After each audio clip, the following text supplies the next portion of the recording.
Gravitation में जो next topic हम लोग आज पढ़ने वाले हैं which is thrust and pressure. Thrust को फोर्स भी कहते हैं, या ऐसा समझ लो फोर्स को थ्रस्ट भी कहते हैं। हम एक फॉर्मूला लिख रहे हैं, उसके बाद समझाना स्टार्ट करते हैं। प्रेशर का फॉर्मूला होता है फोर्स या फिर thrust upon area. Class I am going to make it explain कि आप किसी भी चीज पर कितना फोर्स लगाते हैं उस बात पर डिसाइड नहीं करता ये पूरा थ्योरी, बल्कि कैसे फोर्स लगाते हैं उस पर डिसाइड करता है। Listen, now I am going to keep my hand over there and मैं यहाँ फोर्स लगा रही हूँ, ठीक है, सच में लगा रही हूँ, literally I am applying a force over there, but nothing is happening here. But वहीं पर मैं I am not doing that but making you clear. हाँ, मैं करने नहीं वाली हूँ ऐसे। Of course, yes. Now I have a compass and then I'm going to make a like I'm a force लगाऊं। डिफरेंस होगा दोनों में, क्योंकि ये जो पॉइंट लाइक निडल है ना, ये बहुत कम एरिया पे फोर्स लगवा रही है, देख रहे हो, बहुत कम एरिया, मतलब सिर्फ इतने से एरिया पे फोर्स लग रहा है, जहां मैंने डॉट डाला वही फोर्स लग रहा है। और एरिया कम होने की वजह से मैंने फोर्स तो उतना ही लगाया, पर एरिया कम होने की वजह से प्रेशर बहुत ज्यादा हो गया और ये कंपास इस बोर्ड में घुस सकता है। पर अगर सेम फोर्स मैं ऐसे अप्लाई कर रही हूं, उतने ही फोर्स पर मेरा हाथ अंदर नहीं जा रहा है, प्रेशर कम लग रहा है, फोर्स उतना ही है पर प्रेशर कम है। क्यों? क्योंकि अब जो एरिया है वो इतना, मैं इस एरिया को कवर कर रही हूं, वहां पे सिर्फ, क्या दोनों एरिया में डिफरेंस है? ये तो दूर से हो सकता है, डॉट दिखाई भी ना दे रहा। समझ में आ रही है आपको बात मेरी? एक और एग्जांपल लेते हैं। I am taking an inflated balloon, okay, I am taking inflated balloon and going to press the balloon by my hands. Are you comfortable? I am press the balloon by my hand, it will not burst out, going to be very easily। वो balloon burst नहीं होगा, हाथ से दबाने में ना time लगेगा। और वही अगर ये मैं हल्का से ऐसे टक भी कर दूंगी, वही हैप्पी बर्थडे, यस और नो? द रीजन इज क्योंकि इसने जो फोर्स अप्लाई किया वो बहुत कम एरिया पे किया। कम एरिया पे फोर्स लगाने से प्रेशर बहुत ज्यादा हो जाता है। तो ये क्या रिलेशन आपको समझाने जा रहे हैं? हम समझाने जा रहे हैं प्रेशर और एरिया में कैसा रिलेशन होता है। Inversely proportional. Pressure is inversely proportional to area. इसके काफी सारे एग्जाम्पल्स हैं जो आपके पेपर में आएंगे।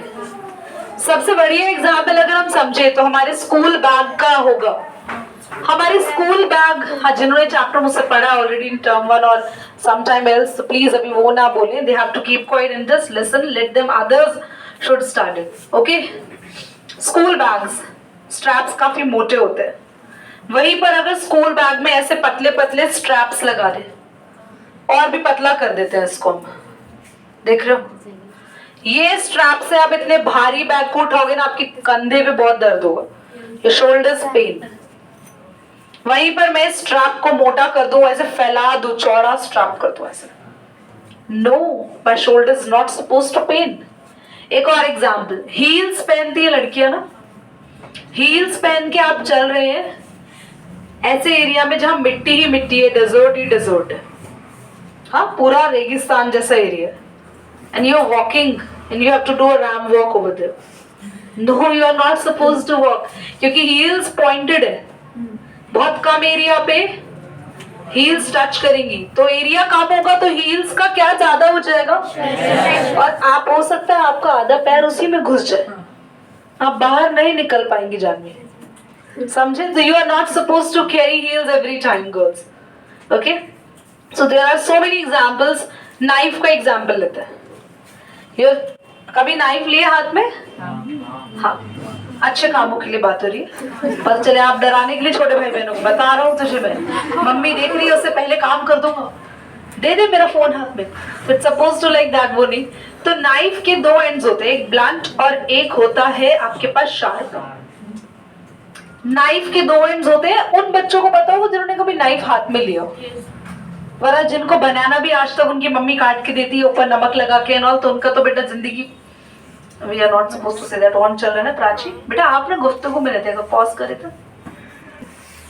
तो नाइफ जो है हम वेजिटेबल्स कट करने के लिए शार्प एजेस का यूज इसलिए करते हैं क्योंकि जो नाइफ की जो एक एंड होती है, इसलिए कैसे ये इस तरीके से नाइफ, अगर मैं एग्जाम्पल के लिए बता रही हूँ, ये एक एंड देखो थोड़ा मोटा है, थिक है, राइट, नीचे वाला एंड काफी शार्प है, नाइफ का मेरे कुछ और ही लग रहा है बट समझ लो नाइफ। तो एक जो एंड है जहां से कट कर रहे हैं वो बहुत शार्प है। शार्प क्यों? क्योंकि वो बहुत पतला है, वहां से देखे कभी नाइफ में वो करवाया आप लोगों ने, शार्प करवाया नाइफ को, आते हैं ना लोग करने के लिए, है ना, तो वो देखा है कि नाइफ को शार्प करते हैं ना तो नाइफ को पतला कर देते हैं काफी। तो जितना पतला नाइफ होगा ना आपका, उतना कम एरिया पे सब्जी काटेगा वो, और जितना कम एरिया पे वो एक्ट करेगा उतना ही जल्दी प्रेशर लगा के काम तमाम। समझ आया सब्जी का? आप कुछ और सोच रहे हो? चलिए लिखना स्टार्ट करो और इसको नोट करेंगे पहले। बेटा हमने प्रेशर का फॉर्मूला पढ़ा फोर्स अपॉन एरिया, पर क्यों यहाँ पे फोर्स को एक स्पेशल नाम दिया जा रहा है थ्रस्ट? क्योंकि हम लोग हमेशा जब फोर्स को फोर्स ही पढ़ते आए हैं, तो ये चैप्टर हमें क्यों गुमराह कर रहा है कि हमें थ्रस्ट पढ़ा रहा है? कोई तो रीजन होगा। तो थ्रस्ट एक स्पेशल काइंड के फोर्स को कहते हैं। दुनिया में सारे फोर्स को हम थ्रस्ट नहीं कहते, वो फोर्स जो 90 डिग्री के एंगल पे लगता है, the force which is acting perpendicularly called thrust. समझ में आया? तो इस वाले फॉर्मूला पे जितने भी फोर्स है, वैसे सारे फोर्स 90 डिग्री पे ही लगते हैं ऑलमोस्ट। हम चल रहे हैं हील्स पहन के 90 डिग्री है, हमारे बैग का स्ट्रैप्स हमारे शोल्डर पे रखा हुआ है, तो फोर्स कैसे लग रहा है? हम तो ऐसे खड़े हैं भाई, है ना, ये हमारा शोल्डर है, तो इस पर जो फोर्स लग रहा है कितने डिग्री के एंगल पे लग रहा है बताओ? 90 डिग्री। इस तरीके से फोर्स लग रहा है। अब अगर ये पोटैटो है भाई, इसको अगर नाइफ से यही रख लो, नाइफ के नीचे काटा जा रहा है, तो कितने डिग्री के एंगल पे फोर्स लगा रहे हैं? 90। तो यहाँ पर जितने भी टाइप के हम लोग फोर्सेस पढ़ेंगे, वो 99.9% वो फोर्सेस किस डिग्री पे एक्ट करते होंगे? 90 और नियर बाय 90। इसलिए ऐसे टाइप्स ऑफ फोर्सेस को थ्रस्ट कहा जाता है। बोलो, ये थ्रस्ट नहीं होता, उसको एक स्पेशल नाम दे दिया इस चैप्टर में। So forces which are acting on 90 degree या perpendicularly suppose to be called thrust. ठीक है, लिखो इसको बेटा, पॉज करेंगे। सो समझाना है हम लोग कर क्या रहे हैं अभी? डेली लाइफ ऑब्जर्वेशंस कर रहे हैं कि ये जो फॉर्मूला आपके सामने लिखा है, इस पर हमारे डेली लाइफ ऑब्जर्वेशंस कैसे फिट बैठते हैं। तो इस पर हमारा फर्स्ट ऑब्जर्वेशन है, why school bags having wide straps. School bags के स्ट्रैप्स वाइड क्यों होते हैं? बेटा जितने भी ऑब्जर्वेशन लिखवाएंगे सबका सेम ही आंसर्स है, सबके आंसर सेम ही वे में लिखने। एक बार एक आंसर मैं आपको बता रही हूँ, आप लिखना सीख जाओगे, बाकी खुद ब खुद लिख दोगे, पर मैं सारे लिखवाऊंगी, मैं सारी ऑब्जर्वेशंस कराऊंगी। ठीक है, ध्यान दो। यहाँ पे लिखना है school bags have wide straps so they apply force on more area, more या फिर maximum area, और फोर्स की जगह हम तो स्कूल बैग का अगर स्ट्रैप थोड़ा ब्रॉड है तो हमारे शोल्डर के मैक्सिमम एरिया पे फोर्स लगेगा, और अगर एरिया ज्यादा है, मैक्सिमम एरिया पे फोर्स लग रहा है, तो स्कूल बैग का प्रेशर हमारे बॉडी पे क्या रहेगा? कम रहेगा, क्योंकि जितना ज्यादा प्रेशर, जितना ज्यादा एरिया, प्रेशर उतना ही कम होता है ना। So they give less pressure on beta shoulders. So it is easy to carry bag with wide strap. समझ में आया बेटा?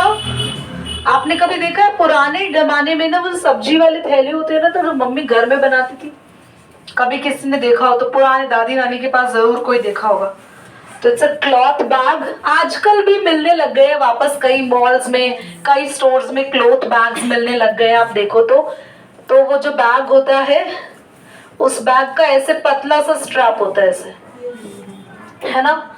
वो वाले स्ट्रैप को अगर आप रख के ना चलो सामान लेके बहुत सारा, आपके शोल्डर पे ना एक लाइन आ जाएगी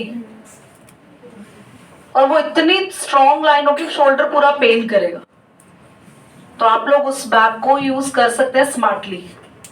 आप उसके चारों तरफ इस हैंडल पे फॉर्म लगा दो या कुछ ऐसा कि सॉफ्ट मटेरियल लगा दो और बड़ा में ब्रॉड में, तो आपका वो बैग कितना भी हैवी हो पर आपको हैवी फील नहीं होगा. मतलब यहाँ का एरिया आप अपने शोल्डर का बढ़ा दो. तो any bag which will give you very good support if the strap is wide. समझ में आया? ये लिखेंगे. इसके बाद नेक्स्ट ऑब्जर्वेशन. तो क्लास 9 वाला केस मैंने यहाँ लिख दिया है और मैं बोल रही हूँ, कोई वर्ड अगर नहीं समझ में आया तो समझ लेना आप लोग. Sharp knife has very thin edge. जो शार्प नाइफ होता है उसका जो एज यानी किनारा होता है वो बहुत थिन होता है, बहुत पतला होता है वो. टू इट्स ब्लेड, उसके ब्लेड्स काफी थिन होते हैं. Due to very thin edge, उसका थिन एज जो है, पतला एज जो है नाइफ का, पहले समझ लो. It apply force on small area, क्योंकि नाइफ जहां से पतला होता है तो वो एरिया जिस पर वो फोर्स लगाएगा वो एरिया भी बहुत कम होगा. भाई अगर मैं अपने हाथ से फोर्स ऐसे लगा रही हूँ तो ज्यादा है, और अगर ऐसे फोर्स लगा रही हूँ तो कम एरिया ना. ऐसे नाइफ पतला है तो कम एरिया पे फोर्स लगाएगा, और अगर एरिया कम है तो डेफिनेटली प्रेशर ज्यादा होगा, क्योंकि प्रेशर और एरिया कैसे होते हैं? इनवर्सली प्रोपोर्शनल होते हैं. ठीक है. दूसरा, on the other hand blunt knife, blunt मतलब थोड़ा जो मोटा थिक नाइफ होता है, वो जो प्रेशर अप्लाई करेगा वो कम करेगा, क्योंकि वो कितने एरिया पे करता है? याद रखना, ब्लंट नाइफ जो मोटा नाइफ होता है लार्ज एरिया पे प्रेशर लगाता है तो प्रेशर कम हो जाता है.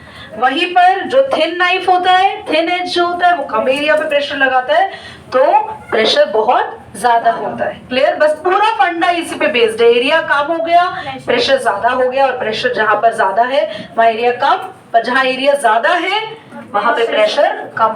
पूरा कॉन्सेप्ट इस पे बेस्ड है कि नाइफ के दो एजेस होते हैं, एक ब्लंट मोटा और एक थिन पतला.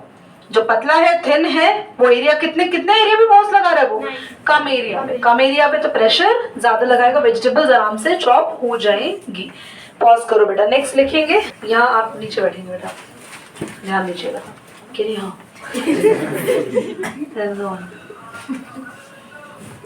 क्लास आपने कभी कपड़े सिलने वाली जो सुई होती है निडल, उसको हाथ में लिया? हाँ. तो निडल में जहां पर आप थ्रेड डालते हैं ना, वो एरिया वो मोटा होता है काफी, और जो दूसरा एरिया है वो काफी पतला है, बहुत थिनेस्ट होता है. पूरा बंद कर 2 मिनट के लिए.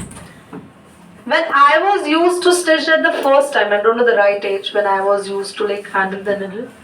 Seriously, I'm saying, मुझे नहीं भाई तब साइंस नहीं पता था. We got to heard this in class 9th की एरिया प्रेशर वाली चीजें. And I was doing this from the wrong side, keeping the thread there and उस needle को वहीं से घुसा के and I'm trying to stitch the cloth. And mom gave me hit very hard over there. मुझे आज भी याद है. तो मैं वो जब भी पढ़ाती हूँ वो मेरे माइंड में वो पिक्चर आ जाती. तो एक्चुअली जो निडल होता है उसका जो शार्प एज होता है वो वहां होता है जहां वो बहुत पतली है, क्योंकि जहां से उसकी टिप बहुत शार्प है, बहुत पतली है, वो बहुत कम एरिया पे फोर्स लगाएगी. कम एरिया तो प्रेशर ज्यादा होगा, आराम से क्लॉथ के अंदर, कपड़े के अंदर एंटर कर जाती है और हम सिल लेते हैं, चीजों को सुई कर लेते हैं आराम से. वहीं पर अगर आप दूसरी साइड से, जैसे कि मैंने कोशिश की थी, आप कोशिश करेंगे ना वो निडल एंटर ही नहीं करेगी. यू कैन ट्राई, कपड़ा फट जाएगा, कपड़ा ही फट जाएगा दीदी. यस. क्यों?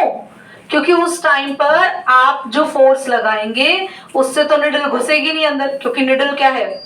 मोटी है. मोटी निडल थिक है तो कम प्रेशर लगेगा, तो आप क्या करोगे, उस निडल को घुसाने की कोशिश करोगे और प्रेशर लगाओगे, तब काम हो जाएगा, या तो निडल का या क्लॉथ का। तो निडल कौन से साइड से यूज करते हैं हम, पॉइंटेड साइड से, या शार्प निडल जहां पर होती है, क्योंकि वो कितने एरिया पे फोर्स लगाती है, लेस एरिया पे फोर्स लगाना, यानी कि प्रेशर अपने आप में हाई हो जाएगा। ठीक है, डोर खोल दो एंड प्लीज पॉज करो। अगले पॉइंट पर, तो क्लास आप, थैंक यू, आप चल रहे हैं और आप खड़े हैं, तो आपको तो लगेगा दोनों सेम ही कंडीशन है, बैठे बैठे तो हम चलेंगे नहीं, खड़े होके ही चलेंगे। तो जब हम चले या खड़े हो, बात तो एक ही है, बात एक नहीं है, क्योंकि जब आप खड़े होते हैं आप दोनों पैरों पे खड़े होते हैं, पर जब आप लोग चलते हैं ना तो जमीन पर एक ही पैर होता है, एक पैर है तो दूसरा हवा में है, फिर वो आगे आया तो ये हवा में हो गया। चलते तो आप ऐसे ही हैं, पर इतना धीरे नहीं चलते, महसूस नहीं होता। कभी आप धीरे चल के देखना, you are keeping your leg there, दूसरा अपने आप उठ जाएगा। यस, अब यहाँ पर I am not going to do a walk over there, so आप मुझे देखिए अच्छा है नहीं, अपने आप घर पे चलने महसूस करने की। Whenever you walk, how many feet you are supposed to be use, only one. ये तो फिंगर देख के बोल दी, वरना तुम तो बेहोश हो। जब हम चलते हैं तो कितने पैरों का इस्तेमाल करते हैं, सिर्फ एक पैर का, only single foot. But whenever we are standing, लंगड़ी टांग नहीं खेल रहे, whenever we are standing on both feet, हम दोनों पैरों पे खड़े हैं। तो जब आप दोनों पैरों पे खड़े हैं तब ज्यादा एरिया है, निखिल बताएगा, या जब आप एक पैर पे खड़े हैं, एरिया जो जगह यूज कर रहे हैं, कब ज्यादा यूज कर रहे हैं, दोनों पैरों के टाइम पे, एक पैर के टाइम पे। ये तो कॉमन सेंस है यार, इसमें कोई साइंस नहीं है, ये बुद्धि लग रही है यहाँ पे, थिंकिंग यार। हाँ बोलो अमन। ऑब्वियसली जब दोनों पैर पे खड़े हो यार तो ज्यादा एरिया यूज कर रहे हो, और जब आप एक पैर पे खड़े हो तो कम एरिया यूज कर रहे हो। तो जब आप खड़े होते हैं तो उस समय प्रेशर कैसा लगता है, कम, क्योंकि आपका एरिया ज्यादा है।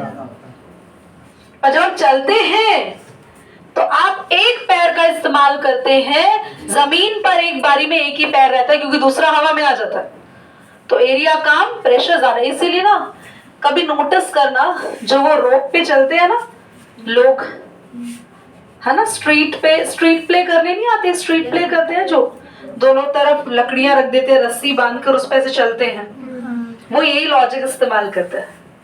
तुम चलो जरा, 2 ही मिनट में नीचे हो जाओगी, लकड़ी समेत तुम भी। अरे you have not seen that, ये रस्सी ऐसे बांधते हैं, अच्छा चलते हैं, डगमग क्यों चलते हैं, अभी चुप रहो, ये बाद में बात करेंगे। नहीं, यही नहीं पता, दुनिया में रहती नहीं गिरी, क्यों चलते हैं वो, हाँ, उनको ऊपर ही चलना है क्या? आई इधर देखिए जल्दी से, they are using that logic. वो ना नोटिस करना, उनके दोनों पैर ना हमेशा रोज रस्सी में ही रहते हैं, बहुत कम आपने देखा होगा एक ही पैर रहता हो, हमेशा दोनों ही पैर से वो चलते। दूसरा जब उठाते फटाफट रख लेते आगे वो, तुम दूसरा उठा के इतनी देर में रखोगे जितने में तुम्हारा ये वाला जो प्रिंसिपल है वो अप्लाई हो जाएगा, तुम्हारा प्रेशर ज्यादा हो जाएगा, तुम डगमगा जाओगे, वही नीचे आ जाओगे, तो ये लकड़ियां भी तुम्हारे ऊपर गिर जाएंगी, काम ही खत्म। समझ में आपको मेरी बात?